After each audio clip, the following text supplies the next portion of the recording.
Boom, I'm in the room. Good evening, good afternoon, good morning, wherever you're watching or listening from. Welcome to Everyday Conversations regarding mental health. Now you're here because there's nothing on the telly, and I'm coming to you live from the old Heale Manor. Well, I say coming to you live, I'm actually pre-recorded this one. But what I want to have a chat about today is, we're taking out the stigma of mental well-being, mental health. That's what we're all about. Now, today I want to talk about the Armed Forces and Veterans Breakfast Clubs. But before we do that, I just want to put out a little plug. I'm looking for guests to come on and have a chat about their mental well-being and how life is for them. I'm particularly looking for veterans that have transitioned out of the military and how they're finding life after military service. So, what we're going to do is going to have a look at the Armed Forces and Veterans Breakfast Clubs. Now, this was set up quite a long time ago now, and it's spread, and there's veterans clubs all over the country. Now, let me just point out, you don't have to be a veteran. You can be serving personnel as well. But basically, if you're missing out on the old banter that you used to have when you were serving, it's a great place to go and meet other veterans. It really is. All you need to do is go on to the Armed Forces and Veterans Breakfast Club website. And there's a search in there where you can search for the nearest one to where you live.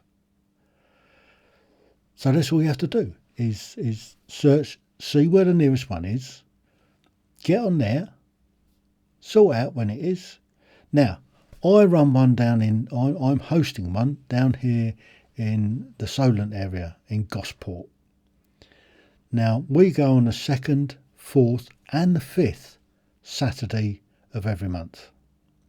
There's another one that I go to over just outside Portsmouth and Southsea at Sovereigns. And that's on the 1st and 3rd Saturday of the month. There's another one just started up down in, I think it's Southsea. But that's on the site. So you can find them. And they're all over the country. They literally are all over the country. There's hundreds of them. And if you miss the old bit of banter and chatting with sort of veterans, putting on the old tin helmet and swinging the lamp, that's a really good place to go. If you're struggling, if you're having a little bit of a struggle with your mental well-being, it's a good place to start, to go and have a chat with fellow veterans. See what they're doing, seeing how they've transitioned, seeing how they're dealing with everyday problems. Because we all get them, don't we?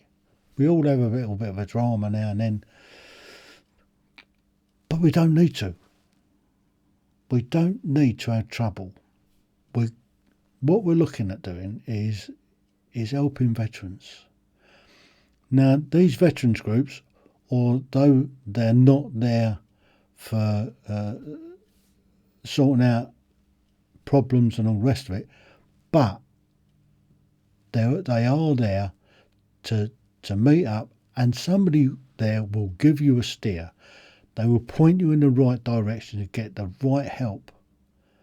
Now, did you know there's over 2,000 charities in the UK, especially directed at veterans? There's a myriad of stuff. If you're struggling with your mental well-being, you don't have to suffer. You don't have to be alone. We're lucky down here in the south. We've got something called the Veterans Outreach Support, which is a great organisation. But across the country, you've got groups like SAFA. You've got your own regimental charities For me, we've got the Royal Anglian Benevolent Trust, and we all contribute to that in the regiment, and that's there to help veterans in times of trouble, to help them out when they fall on hard times. There are other charities out there. In fact, the NHS, they've got what they call Op Courage and Op Resolve, I think it is, which is specifically set up for veterans. If you've left the military, or if you're leaving the military, and when you go and register for your doctor, make sure when you register, or if you've already registered, let them know that you're a veteran, because that puts a flag on your medical notes, and it opens up a few more doors. So when you are having a bit of a problem, they can identify that you're a veteran and get you the right support. That's really important.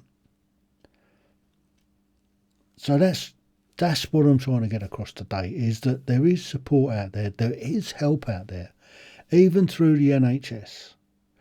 But you have to let them know that you are a veteran. And that opens up so many more doors. There isn't a stigma about being a veteran. There isn't a problem with being a veteran. But what it does do, it opens up the right doors for you to get the right sort of help at the right time if you're struggling. Or if you've got, for instance, if your joints are starting to fall to bits, then you're not prioritised as such, but you are highlighted as being a veteran, and you're not disadvantaged. But they will point you in the right direction to get the right help. I'm under the NHS for a few things. I've got a dodgy hip at the moment, so I'm off to see the surgeon next month, or is it? I think it's this month actually. But I'm going to go and see the specialist. I saw him last year. We're keeping an eye on this dodgy hip of mine. It's bloody painful all the time, and some days it's worse than others.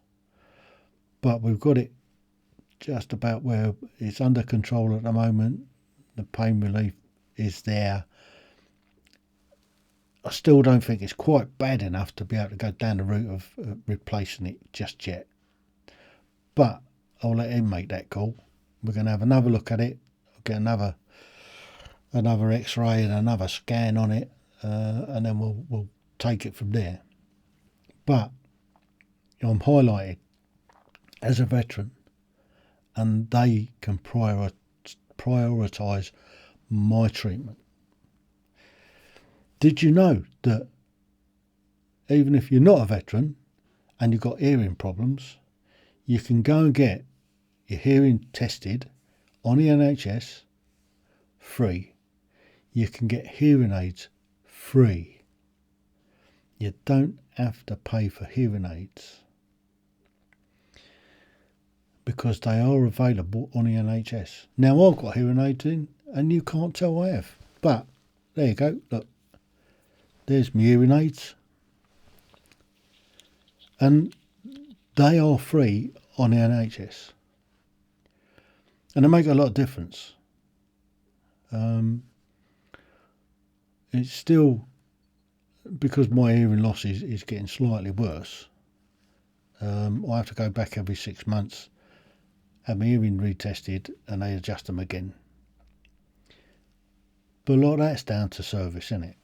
That's down to serving in the military, and sometimes, particularly on operations, you haven't got hearing protection. But having said that, you have to look after your hearing as best you can. It's all well and good on exercises when you're on the ranges and stuff like that. You've got hearing protection, but when you're in a combat situation and things are going loud, You can't really put on your big old Amplivox, can you? And that's possibly where some of my hearing loss has come. What else have we got out there? On the mental well-being side, I mean, the first port of call should be your doctor.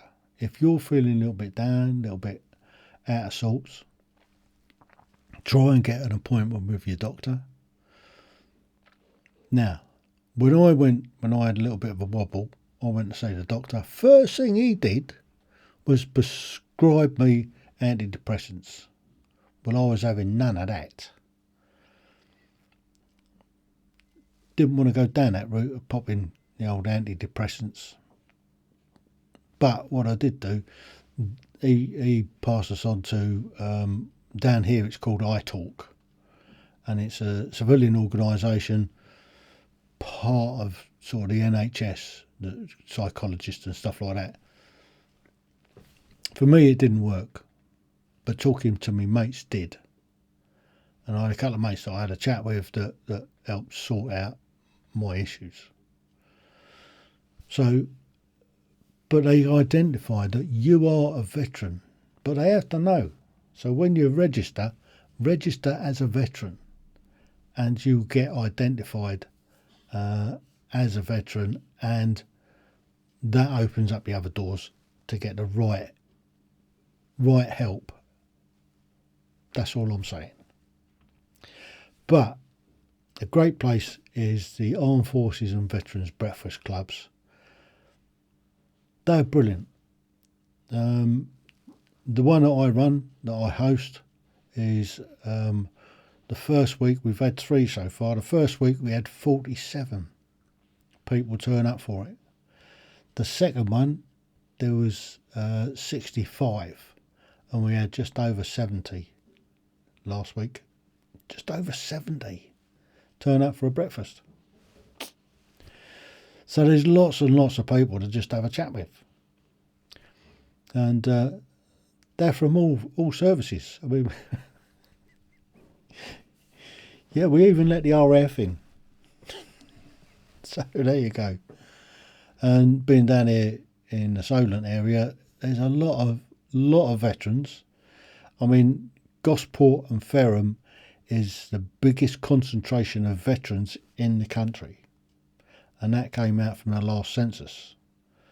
So we're inundated with loads and loads of veterans.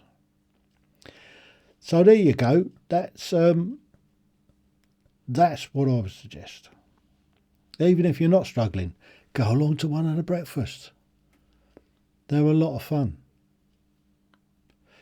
So until the next one, thank you so much for indulging, and I will catch you another time.